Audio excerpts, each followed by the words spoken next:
Aí, Juliana Rosa faz parte da nossa vida. Juliana Rosa, economia. Hoje ela foi visitar a gente aí Sim. e não avisou. Não avisou. Se eu soubesse, Ciúme em você, teria. tô aqui do ladinho do Fábio, Eu já sei, abracei, já eu beijei. sei. Olha Pois aí. é. Eu teria feito a barba, teria ido aí te visitar. Ô, Juliana Rosa, conta pra nós. Conta todas as novidades. Eu quero saber de tudo. Vai contando. Vai contando aí, né? Conta. Hoje a gente vai falar indústria e eleições, porque eleição tem que estar Dois todo dia, assuntos agora até o dia importantes. 30, né? Porque o povo só quer saber de eleição, né? Mas o número da indústria que saiu hoje. Primeiro, boa tarde para você ouvinte, né? Que eu tô pertinho aqui do Fábio, aí me empolguei, né? Não dei nem boa tarde. A gente estava brincando que eu e o Fábio, a gente não sabe quando tá de dia, de tarde, de noite, que a gente faz tanta coisa, né? Tipo, você acho que mais só faz boa tarde e boa noite, mas a gente dá bom dia quando tá de noite. Ontem eu mandei um 4h40 ao meio-dia. Às vezes É acontece. verdade. Mas a gente tem o dado da indústria hoje, que o IBGE divulgou, mostrando queda da Não produção, bom, né?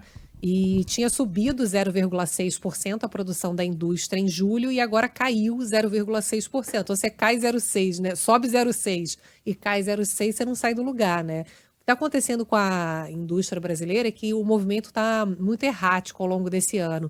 Tem horas que sobe muito, às vezes cai muito. E a maior parte do ano foi porque a gente ainda estava com muita dificuldade, ainda não foi normalizado, mas agora começa a dar uma melhorada a questão de falta de peças. Então, muita indústria sofreu, principalmente automotiva, mas também eletrodomésticos, eletroeletrônicos, porque faltava semicondutores e outros produtos também para finalizar o produto. Então, ao longo dos últimos meses, foi esse o grande problema. E agora os relatos que a gente vem recebendo, até com os números mesmo de hoje, que mostram queda, mas as indústrias que sofreram muito com falta de peças estão crescendo. Então, a gente vê que a produção de carro, por exemplo, teve uma alta forte, máquinas e equipamentos também. Por outro lado, você tem uma queda aqui de produção de indústria de alimentos e indústrias de derivados de petróleo e biocombustíveis. Então, parece mais, agora nesse momento, ainda não está totalmente normalizada a entrega de peças, mas parece mais aqui, conversando com os economistas e analisando aqui os dados por dentro, que tem mais a ver com o processo de desaceleração da economia mesmo. A economia brasileira, a partir agora do segundo semestre, embora a gente tenha dados bastante favoráveis, né, acima do previsto de crescimento econômico, a gente começa a ter agora previsões de ritmos menores de crescimento. Por quê? Porque a gente está com um processo, assim como o mundo, de trabalhar para puxar a inflação para baixo. Então, o juro no Brasil está muito alto, parou de subir, mas vai ficar alto aí até meados do ano que vem. O Banco Central tem dito isso, e isso vai fazer com que a população tenha mais dificuldade de comprar a prazo, isso dificulta consumo. Então, a leitura é um pouco nessa linha. Agora, só para falar de eleição, tem a ver com eleição o fato de que, como a economia brasileira vai crescer menos, né, essa expectativa, assim como o resto do mundo, tem muita incerteza ainda em relação quando a gente conversa aqui com os empresários, com os investidores, de qual que é a agenda econômica. Então, como é que faz para sustentar o crescimento, para sustentar o emprego? Qual é a agenda que vai dar segurança para o cenário econômico? O ambiente econômico está muito incerto ainda. Então, há uma expectativa muito grande. O mercado financeiro está fez aquela festa na segunda e tal, mas agora está andando de lado, o dólar voltou a subir um pouco, né?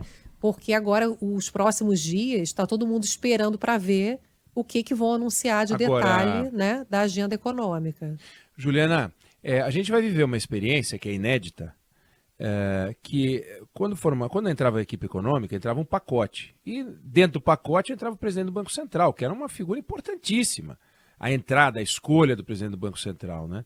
Me lembro que em 2002 o Lula ganha a eleição, em 2003 e também se tornou deputado federal o Henrique Meirelles. Em 2003 ele se tornou presidente do Banco Central do Lula, ele largou o PSDB e virou presidente do Banco Central do governo do PT. E foi um movimento importante, muito badalado e tal. Agora a gente vai ter uma entrada de um novo ministro da Fazenda, ou não, se mantiver a atual estrutura, mas sem mudança no Banco Central. Isso dá um pouco mais de calma para o mercado, ou seja Jair Bolsonaro, seja Lula, a gente sabe que a política monetária ali não tem mudança, seja, não sei se para o bem ou para o mal, mas isso tranquiliza, dá um pouco de calma ou diminui pelo menos a expectativa de mudança? Não, com certeza é um fator a menos de preocupação, porque o presidente do Banco Central, Roberto Campos Neto, tem um nome de credibilidade no mercado e tem feito um trabalho importante para poder reduzir a inflação no Brasil, né? Agora, ele tem falado muito, Eneg, sobre a preocupação com as contas públicas no ano que vem, porque se não houver uma responsabilidade fiscal, ele sozinho não vai conseguir dar conta do recado, que é o fato de que ele até tem colocado isso, né? O Banco Central, olha, a inflação está caindo, mas estou preocupado com como é que vai ter o equilíbrio das contas públicas, porque se tiver um desequilíbrio das contas públicas, o dólar pode subir muito. Daí o trabalho de reduzir a inflação do Banco Central vai por água abaixo. Complica, e aí tem que mexer no juro de novo. Agora, a gente não ouvia isso no passado, né, Juliana? O presidente do Banco Central dando declarações sobre o governo, né, sobre a gestão da máquina pública, porque ele passou a ser um agente do Estado com mandato, e é disso que a gente está falando. Sim. Ele tem um mandato e ele fica 2 anos dentro do novo governo ou do mesmo governo, se o Bolsonaro se reeleger, mas ele se sente, ele dá declarações e eles escrevem sobre coisas que no passado não falavam, porque pegava mal, senão o presidente ou o ministro da Fazenda ligava o presidente do Banco Central: você está maluco? Você está ferrando o nosso projeto? Você está doido? Hoje não tem essa, né? Ele tem uma independência realmente, ele fala, como você falou, ele compartilha as preocupações com a questão fiscal. Isso dá para o país uma transparência, um país que fala em entrar para a OCDE, dá uma solidez para o bem ou para o mal, se a política monetária está certa ou errada, não é disso que eu estou falando, mas Claro. tido, o mercado reconhece isso como uma virtude do Brasil e imagino que o investidor estrangeiro também, não? Claro, esse ponto que você está colocando é importante porque a autonomia do Banco Central, que foi aprovada pelo Congresso, garante a permanência do atual presidente do Banco Central até 2024. Então, ele tem ali um papel como guardião da moeda. Então, com certeza, a autonomia do Banco Central é vista como uma redução de insegurança e joga a favor da economia do Brasil, né? Porque você tem um olhar para a política econômica, de uma política econômica que tem responsabilidade com a proteção da moeda. Então, isso que você está colocando é fundamental, certamente é um fator a menos de preocupação. Agora, de novo, tem uma expectativa muito grande que, principalmente, o candidato Lula tem apurado aqui nos bastidores, ele está sendo muito pressionado pelo setor produtivo também, pelos investidores, para poder explicar qual vai ser a regra que vai substituir a atual regra que dá credibilidade de contas públicas, de que a dívida do Brasil não vai crescer de maneira desenfreada. Então, ele tem criticado o teto de gasto, o Bolsonaro também, mas a gente sabe que no caso do candidato Lula, você tem ali um viés que é maior de investimentos sociais, né? Então, você tem ali uma expectativa muito grande hoje do mercado financeiro de que haja um aprofundamento, um detalhamento aí nos próximos dias. Já teria uma regra que os economistas do grupo lá dele já teriam entregue e nos próximos dias ele poderia anunciar nomes e também essa regra fiscal.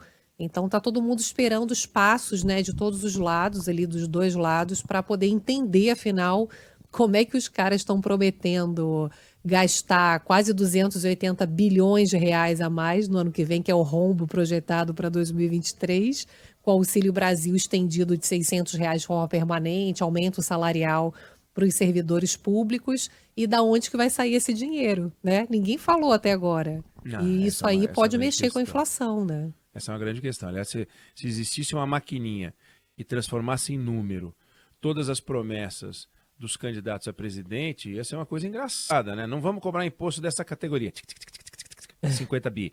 Não vamos fazer isso aqui, 22 bi. Ia ser divertido.